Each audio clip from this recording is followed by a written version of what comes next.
बिस्मिल्लाहिर्रहमानिर्रहीम। PPSC deputy accountant मोरखा 26 जुलाई 2026 morning paper आज हल करते हैं। और सबसे पहला सवाल हमारे पास है कि सूरा स्टार्ट विद कुल। कुल शरीफ से जो स्टार्ट होने वाली शुरू होने वाली सूरतों की तादाद कितनी होती है? वो कुल 5 होती हैं, याद रखिएगा जी।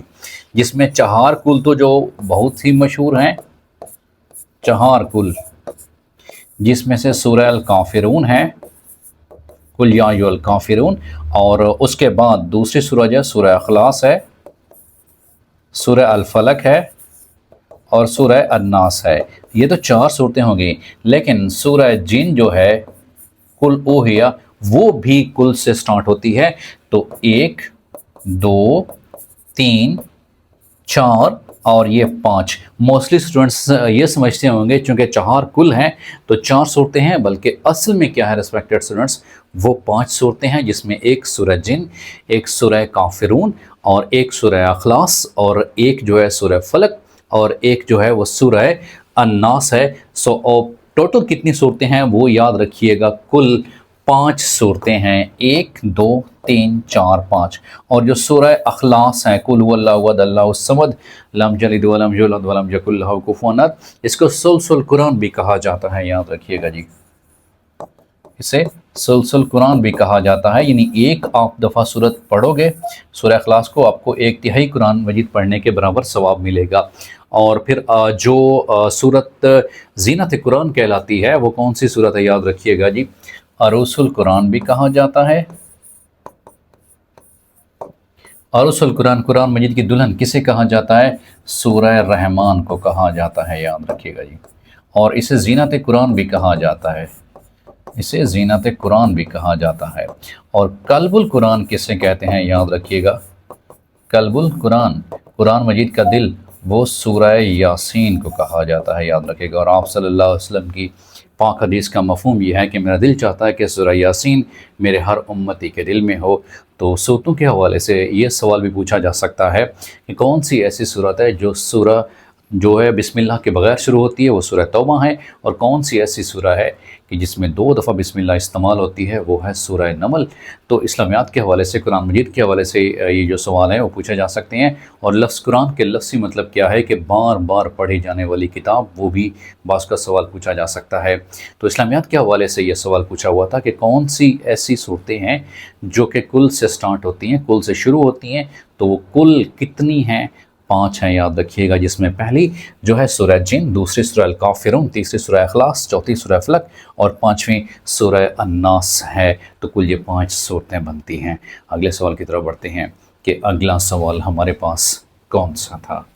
द नेक्स्ट क्वेश्चन, अगला सवाल हमारे पास है, that is viruses are basically ये पैरासाइट्स हैं। और पैरासाइट्स क्या होते हैं? ये ऐसे सब्सटेंस होते हैं कि जो अपने होस्ट से खुराक हासिल करते हैं और शेल्टर लेते हैं और इन रिटर्न क्या करते हैं, हार्म करते हैं। या वो डिजीज़ क्लास करते हैं या वो इकनॉमिक क्लास करते हैं। और वायरसेस किस चीज़ से मिलकर बने होते हैं?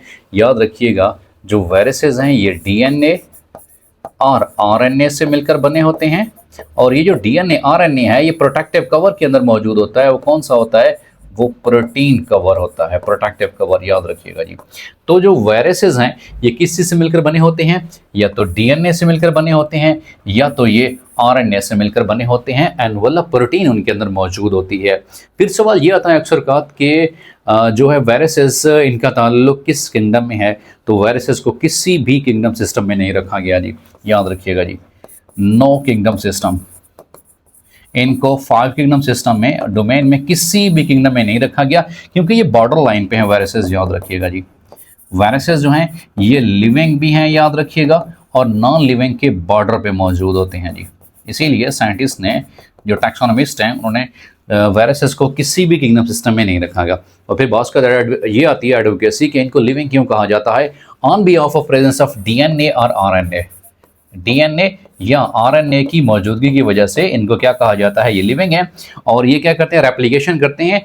ये बड़े सियाने होते हैं, जिस होस्ट के पास जाते हैं तो वहाँ पर क्या है, होस्ट के डीएनए के साथ, होस्ट के साथ जो सेल होता है उसका डीएनए होता है, उसके साथ रेप्लिकेशन स्टार्ट कर देते हैं। तो इसीलिए इनको कहा जाता है on behalf of presence of DNA और RNA, viruses are considered as a living entity, and same is the case, viruses are also known as the non-living entity because the formation of the crystal, जो crystallisation का process होता है, crystal ये बनाते हैं जी, crystallisation का जो अमल होता है वो बिल्कुल नॉन लिविंग के अंदर पाया जाता है। So on behalf of the presence of crystallization process, viruses are also termed as that they are non living entity.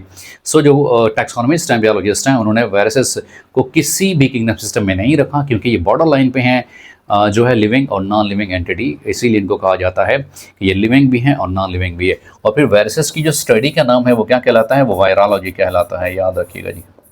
The study of viruses called as virology कहा जाता है। और जो पैरासाइट्स हैं इनकी स्टडी को क्या नाम दिया जाता है, दैट इज पैरास्टोलॉजी की याद, पैरास्टोलॉजी कहा जाता है। और जो इनकी दो टाइप्स हैं, एक्टोपैरासाइट भी होते हैं, एंडोपैरासाइट भी होते हैं। सेल के अंदर रहकर और सेल के बाहर रहकर जो काम करते हैं। Ecto mean the outside and endo mean the inside. तो जो पैरासाइट्स की स्टडी है, क्या इनको नाम दिया जाता है, इनको पैरास्टोलॉजी कहा जाता है।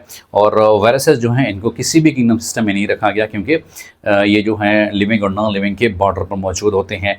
और फिर ये भी सवाल सबसे ज़्यादा है कि कॉमन जो इन्फ्लुएंजा है, कॉमन जो एक फ्लू होता है, एक कॉमन जो है नज़ला होता है, तो वो किस वजह से होता है, वो भी वायरस की वजह से होता है। और वायरस की वजह से ह्यूमन का कौन सा बॉडी पार्ट इफेक्ट होता है, HIV। तो याद रखिएगा ये लिवर को मोस्टली इफेक्ट करता है जी, लिवर को ये अफेक्ट करता है, ये जिगर को अफेक्ट करता है। HIV ह्यूमन इम्यून जो है डेफिशिएंसी वायरस जो है लिवर को ये अफेक्ट करता है।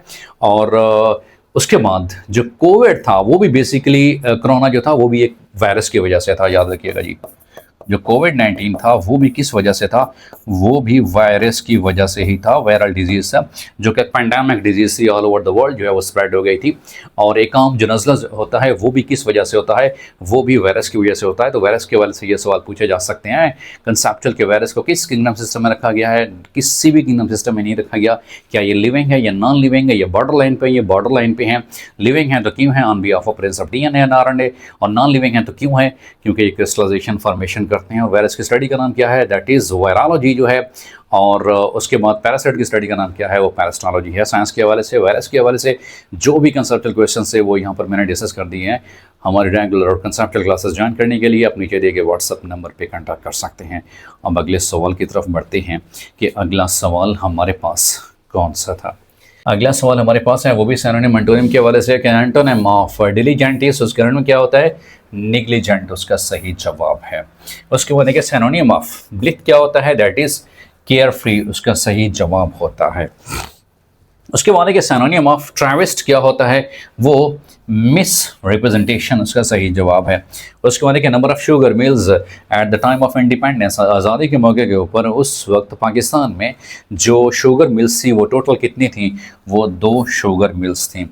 उसके बाद के she turn down my request, turn down जो है ये इडियोमेटिक एक्सप्रेशन है कि टर्न डाउन होता है, हमेशा इस्तेमाल किया जाता है। सेम इज़ द केस जो डिफरेंट इडियोमेटिक एक्सप्रेशन इस्तेमाल किए जाते हैं डिफरेंट वर्ड्स के साथ कोई प्रपोजिशन अटैच करके। फॉर एग्जांपल लुक के साथ अगर लगा दिया जाए, सो लुक फॉर का मतलब क्या होता है, दैट्स तलाश करना होता है, I am looking for me lost watch.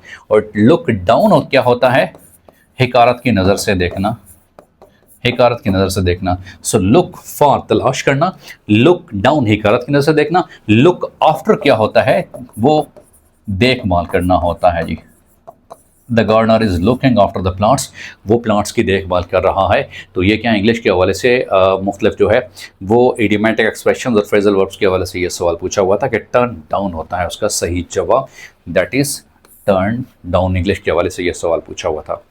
अगला सवाल हमारे पास है, दैट इज़ वो है हमारे पास कि न्यूजीलैंड लॉन्गेस्ट डे जो है वो कौन सा होता है, वो 21 ऑफ दिसंबर उसका सही जवाब है। उसके बाद कि one word substitution the cure of all the diseases, तमाम डिजीजेस को वन जो वर्ड में क्योर इलाज के लिए लफ्ज़ इस्तेमाल किया जाता है, दैट इज़ पेनाका उसके लिए इस्तेमाल किया जाता है। उसके बाद कि पाकिस्तान टेबल टेनिस फेडरेशन जो है इसका काम कब अमल में लाया जाता है, 1951 में पाकिस्तान टेबल टेनिस फेडरेशन का काम अमल में लाया जाता है। Who helped Quaid-e-Azam in 14 points?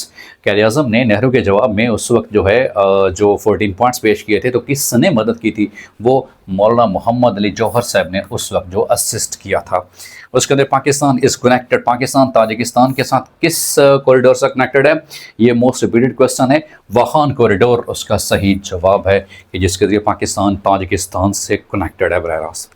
उसके बाद अगला सवाल हमारे पास है, that is Pakistan tested nuclear test on which mountain, कौन सी पहाड़ी का नाम है वो रास्को हिल्स, याद रखिएगा जी, रास्को हिल्स उसका सही जवाब है। और ये कौन से डिस्ट्रिक्ट में है, ये डिस्ट्रिक्ट चागी, ये भी बात का पूछा जाता है, चागी डिस्ट्रिक्ट, हाँ, और कहाँ पर है, ये बलूचिस्तान में है। और फिर ये भी सवाल पूछा जा सकता है कि टोटल कितने न्यूक्लियर टेस्ट किए थे, याद रखिएगा, उस वक्त पाकिस्तान ने 5 न्यूक्लियर टेस्ट किए थे, याद रखिएगा जी। और ये 28 मई की बात है, उस वक्त पाकिस्तान जो है दुनिया में 7वीं एटमी जो न्यूक्लियर पावर है उसके हवाले से उभरता है, लेकिन मुस्लिम दुनिया में पहला होता है, पूरी दुनिया में कौन सा बनता है, वो 7वां एटमी पावर मुल्क बन जाता है। और कौन से डिस्ट्रिक्ट में ये एक्सपेरिमेंट किए गए थे, टेस्ट किए गए थे, चागी डिस्ट्रिक्ट बलूचिस्तान में, रास्को हिल्स जो है उसका पहाड़ी का नाम है, दैट इज़ रास्को हिल्स, याद रखिएगा जी। Which desert is present between Indus river and Jhelum, तो वो थल जो है वो मौजूद होता है, ये सहरा। उसके बाद देखिए ऑब्जेक्टिव रेजोल्यूशन वो कब पेश की जाती है, ये लियाकत अली खान जो है इसको प्रेजेंट करते हैं, 1949 में ये पेश होती है, याद रखिएगा ये ऑब्जेक्टिव रेजोल्यूशन जो है ये पेश की जाती है 1949 में। कब कौन पेश करने वाले होते हैं, वो लियाकत अली खान साहब पेश करने वाले होते हैं। DRQ was introduced in which act, वो 1919 में ये एक्ट जो है इंट्रोड्यूस्ड होता है। उसको कहने के which act separate Pakistan and India, Pakistan और इंडिया को जब अलहदा किया गया था, जब उनको बतौर इंडिपेंडेंट रियासत के तौर पे तस्लीम किया गया था, तो किस एक्ट के तहत उनको आज़ाद और ख़ुद मुख्तियार डिक्लेयर किया गया था, तो वो था इंडियन इंडिपेंडेंस एक्ट 1947 के अकॉर्डिंगली पाकिस्तान को 14 अगस्त को और इंडिया को 15 अगस्त को जो है इंडिपेंडेंट अनाउंस किया गया था। उस एक्ट का नाम क्या है, that is Indian independence act 1947, उसका सही जवाब है। अगला सवाल हमारे पास है, that is which beach of Tamil Nadu is the second largest urban beach of the world, वो कौन सी है, मैरियाना बीच उसका सही जवाब है। उसके बाद देखिए under whose leadership Muslims gather for the protection of Khilafat movement के हवाले से मौलाना मोहम्मद अली जौहर ने जो है बतौर कैटलिस्ट का काम किया था उस वक्त। उसके बाद देखिए विच of the following can not prepare their own food, वो कौन से हैं, वो मशरूम्स हैं, याद रखिएगा जी। अब मशरूम के हवाले से देखा जाए, ये बेसिकली क्या है, ये बेसिकली फंगस ही हैं, याद रखिएगा। और फंगस जो हैं ये बोथ प्लांट लाइक कैरेक्टरिस्टिक्स भी हैं और एनिमल लाइक भी हैं।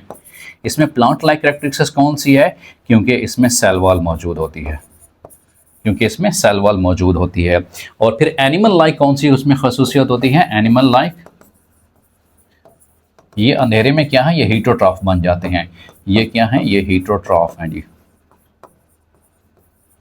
और प्लांट से डिफरेंट कैसे है जी, डिफरेंट फ्रॉम प्लांट्स, बात का ये भी पूछा जाता है conceptual question, different from plant कैसे है, क्योंकि प्लांट की जो सेल वॉल है वो सेलुलोज से मिलकर बनी होती है, जबकि इसकी सेल वॉल जो है वो काइटिन से मिलकर बनी होती है, तो ये डिफरेंस है। और फिर एनिमल लाइक क्या है, ये हीटरोट्रॉफ है, और एनिमल से डिफरेंट किस तरह से है, एनिमल में तो कोई सेल वॉल नहीं पाई जाती, लिहाजा कि सेल वॉल की जो प्रेजेंस है ये डिफरेंसेस को करती है। और यही वो वजह थी, वो बुनियादी वजूहत थी जब 3 किंगडम सिस्टम को बाद में रिजेक्ट कर दिया गया था, और फिर बाद में जो है उस वक्त एक नया किंगडम सिस्टम जो है किंगडम फंजाई, मशरूम और फंगस के लिए सेपरेट किंगडम इंट्रोड्यूस कराया गया था, वो किंगडम फंजाई जो है वो इंट्रोड्यूस कराया गया था, याद रखिएगा। और इसके अंदर बहुत प्लांट लाइक और एनिमल लाइक दोनों कैरेक्टरिस्टिक्स पाई जाती हैं।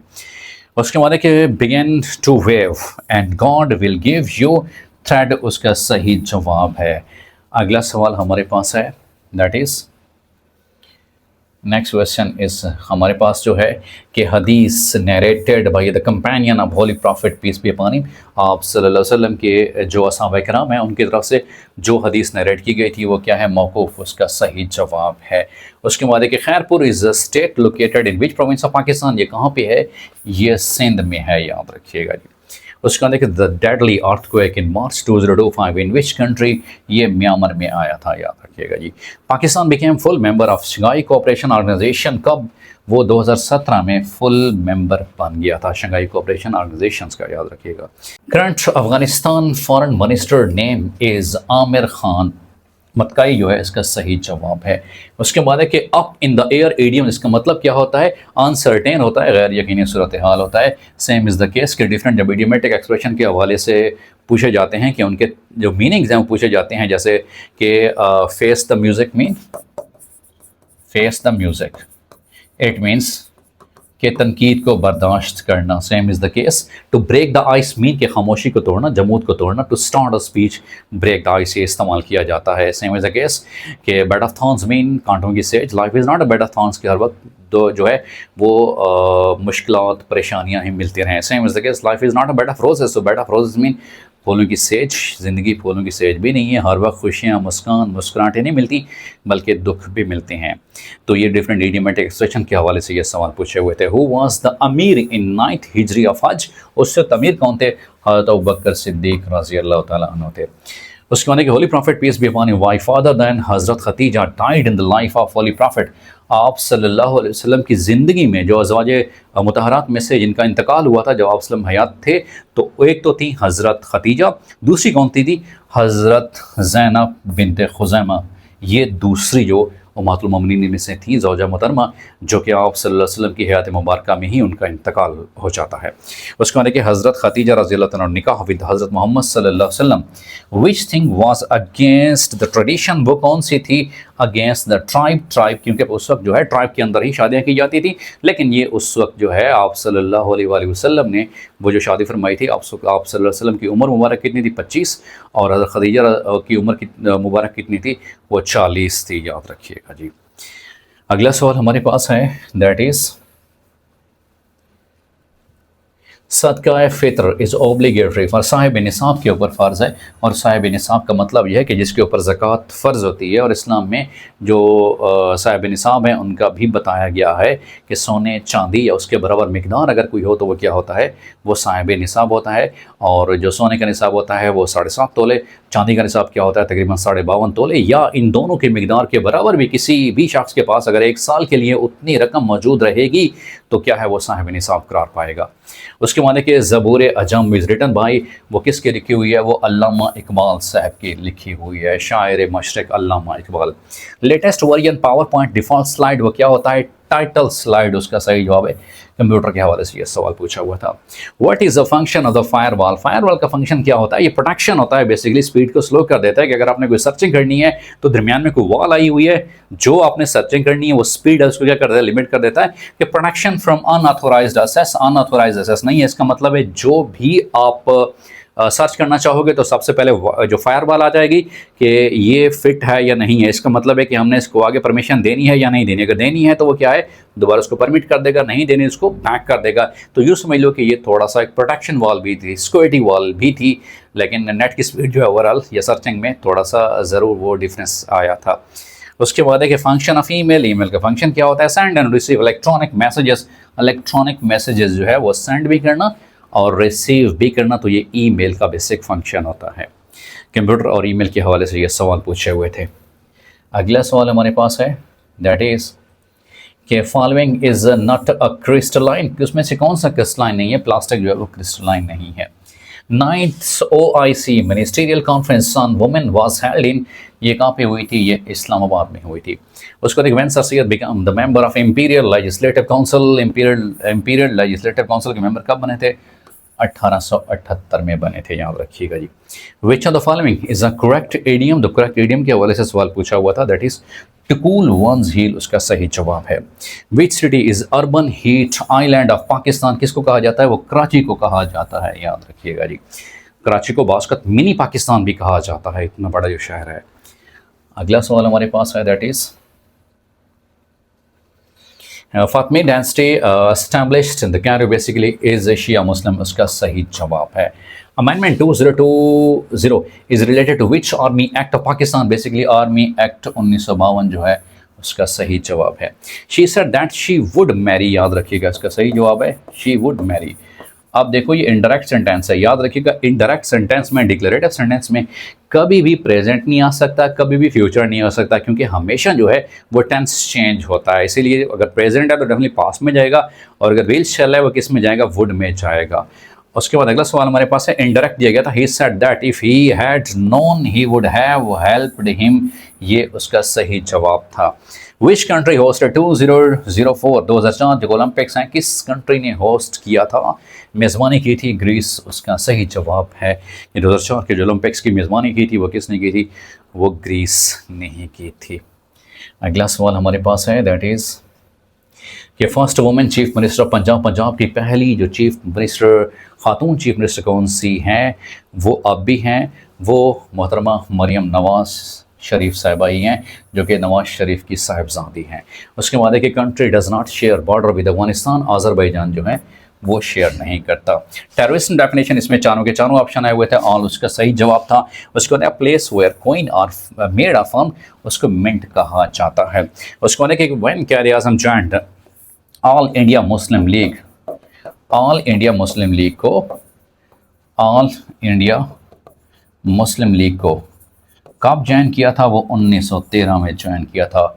और इसके बाद इनको ये भी नाम दिया गया था कि ये हिंदू मुस्लिम यूनिटी के एम्बेसडर भी हैं, क्योंकि ये हिंदू मुसलमानों को एक इकट्ठा ही प्लेटफॉर्म पे देखना चाहते थे अगेंस्ट जो है वो इंग्लिश अंग्रेज़ों के ख़िलाफ़। लेकिन बाद में जो है जब इनको पता चलता है तो वो दोबारा से ही मुस्लिम लीग का बाकायदा तौर पर हिस्सा बन जाते हैं।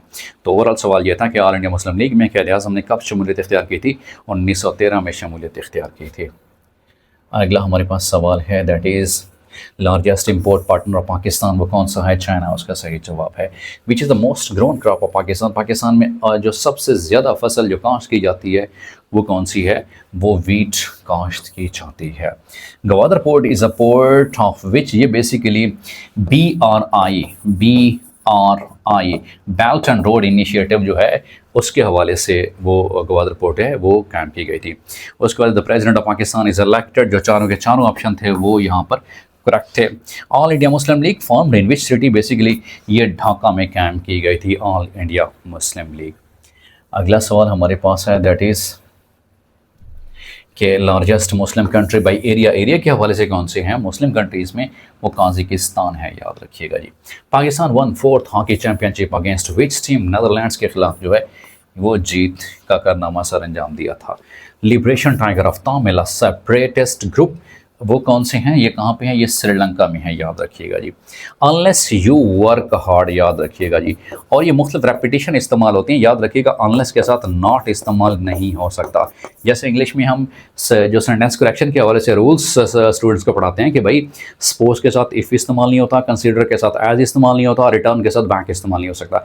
ही रिटर्न बैक होम फिक्रा गलत है, या आप कह सकते हो ही केम बैक, या आप ये कह सकते हो कि ही रिटर्नड होम। सो रिटर्न के साथ बैक इस्तेमाल नहीं हो सकता। सपोज के साथ इफ़ इस्तेमाल नहीं हो सकता। ही सपोज इफ़ ही कम्स गलत है, या आप करो सपोज ही कम्स, या आप लिखो इफ़ ही कम्स। तो ये डिफरेंट सेंटेंस करेक्शन के हवाले से डिफरेंट रूल्स हैं, और ये इंपॉर्टेंट रूल्स जो हैं हमारे रेगुलर क्लासेस में ऑलरेडी जो है वो स्टूडेंट्स को कन्वे हो चुके हैं अल्हम्दुलिल्लाह। अगला हमारे पास सवाल है कि greatest monument of Pakistan and China collaboration वो कौन सा है? कराक्रम हाईवे, उसका सही जवाब है, याद रखिएगा जी। उसके बाद हमारे पास नेक्स्ट क्वेश्चन है, दैट इज़ खारिज का software feature that automatically changes the size of a cell, column और row to which to match its content, जो है वो ऑटोफिट, उसका सही जवाब है। पाकिस्तान ने IMF को कब ज्वाइन किया था? वो 1950 को ज्वाइन किया था, याद रखिएगा जी। और उसके बाद है 2020 पुलित्ज़र विनर ऑन पोइट्री, कौन से हैं वो? जेरिका ब्राउन, उसका सही जवाब है, जो कि विनर हैं। उसको कहने के largest and oldest barrage of Pakistan वो कौन सा है? वो सक्खर बैराज है, याद रखिएगा जी। अगला सवाल हमारे पास है कि how many votes required for the electoral college of US presidential election? 538 जो है उसका सही जवाब है। अगला सवाल हमारे पास है, दैट इज़ के साइनेप्स लाइन इज़ बेसिकली ये सी वाटर डेंसिटी के हवाले से है। Which one of these is जो एग्जांपल है वो इंटरनेट के हवाले से है, DSL भी है, और मुख्तलिफ घरों में भी इस्तेमाल होता है, इन्फ्राक्स भी है, ब्रॉडबैंड भी है। तो उसमें ऑल जो है उसका सही जवाब था। बेसिकली उसके बाद है कि जिंजर इज़ बेसिकली ये स्टेम है, लेकिन ये अंडरग्राउंड स्टेम होता है, याद रखिएगा जी। Same is the case potato के हवाले से स्टेम ट्यूबर्स भी होते हैं, इनको कहते हैं, याद रखिएगा जी। स्टेम्स ट्यूबर्स भी हैं, ये बेसिकली अंडरग्राउंड स्टैम्प्स कहलाते हैं। उसके बाद कि लाल शहबाज कैलेंडर मज़ार किस में है? वो सहवन शरीफ में है, याद रखिएगा। उसके बाद है कि to view hidden symbols like spaces, tabs, paragraph marks in document, you use क्या इस्तेमाल करते हो? वो शो या हाइड फीचर जो है इस्तेमाल किया जाता है। ये कंप्यूटर के हवाले से सवाल था। अगला सवाल हमारे पास है, that is the company is concerned for होता है, याद रखिएगा जो फिक्स प्रपोजिशन इस्तेमाल होती है कंसर्न के साथ फॉर होती है, जैसा कि अबाइड के साथ क्या इस्तेमाल होता है, बाय इस्तेमाल होता है। Same is the case junior to, senior to, inferior to और एब्सेंट फ्रॉम, तो ये क्या हैं, ये फिक्स प्रपोजिशंस कहलाते हैं, याद रखिएगा जी। उसके बाद देखिए 4x + 3 is equal to 10x + 15, इसका जवाब क्या है, तो देखो हमारे पास है कि सबसे पहले हमने क्या करना है कि x वाली जो वैल्यूज़ हैं उनको एक साइड पे लेके जाना है। तो मैं ये करूँगा कि इस 4x को मैं इधर लेके आऊँगा, तो 3 is equal to 10x plus हमारे पास क्या जवाब आ जाएगा, 10x माइनस 4x प्लस हमारे पास क्या आ जाएगा, 15 आ जाएगा। अब x वाले 10x जो है माइनस 4x इकट्ठे आ चुके हैं, इस 15 को मैंने उस साइड पे लेके जाना है, तो मैं ये लिखूंगा कि 3 minus 15 is equal to 10x minus 4x, वो सही जवाब है। अब 3 माइनस 15 मेरे पास कितना जवाब आ जाएगा, माइनस का 12 आ जाएगा, इधर 10x माइनस 4x, ये क्या हमारे पास जवाब आ जाएगा, 6x आ जाएगा। अब मैंने x की वैल्यू फाइंड आउट करनी है, बटा 6, इधर भी मैं बटा 6 कर दूंगा, 6 1 1 6 2 माइनस 2, तो x is equal to minus 2, so इसका जवाब क्या आएगा हमारे पास, -2 उसका सही जवाब है। उसके बाद देखिए ऐसा नाम जो माँ बाप या किसी और के ताल्लुक़ की वजह से पुकारा जाए वो कुनियत कहलाता है, जैसा कि उम्मे कलसूम, जैसा कि इब्ने मरियम, जैसा कि बिनते हव्वा, तो ये सारे के सारे क्या हैं, कुनियत हैं। इस आलम की अक़साम में से हैं कि ये वो नाम होता है कि जो माँ बाप बेटा बेटी के ताल्लुक़ से पुकारा जाता है उसको क्या नाम दिया जाता है, उसको कुनियत कहा जाता है। उर्दू ग्रामर के हवाले से ये सवाल पूछा हुआ था। अगला सवाल हमारे पास है, दैट इज़ कि सख्ता से ज़्यादा ठहराव के लिए इस्तेमाल होता है वक्फ़ा, उसका सही जवाब है। उसके बाद हमारे पास है उर्दू की इस्तिलाह में तारीख़ गोई का मफ़हूम क्या है, भाई साहब जमल तारीख़ वफ़ात निकालना। उसके बाद है कि किसी गैर मुअय्यन शख्स को पुकारने के लिए क्या इस्तेमाल किया जाता है, इसमें तनकीर इस्तेमाल किया जाता है, और किसी को पुकारने के लिए जो लफ्ज़ इस्तेमाल किए जाते हैं उसको हरफ़ निदा कहा जाता है। अरे ओए ऐ मुसलमानों, आए लोगो, तो वो क्या है, हरफ़ निदा होते हैं। उसके बाद है कि इनमें से कौन सा दुरुस्त है, अब्बा जान अस्सलाम वालेकुम, और बासकत ये अस्सलाम वालेकुम के दरमियान वायो आ जाता है, वो गलत है, याद रखिएगा जी, ये जो है ये गलत है।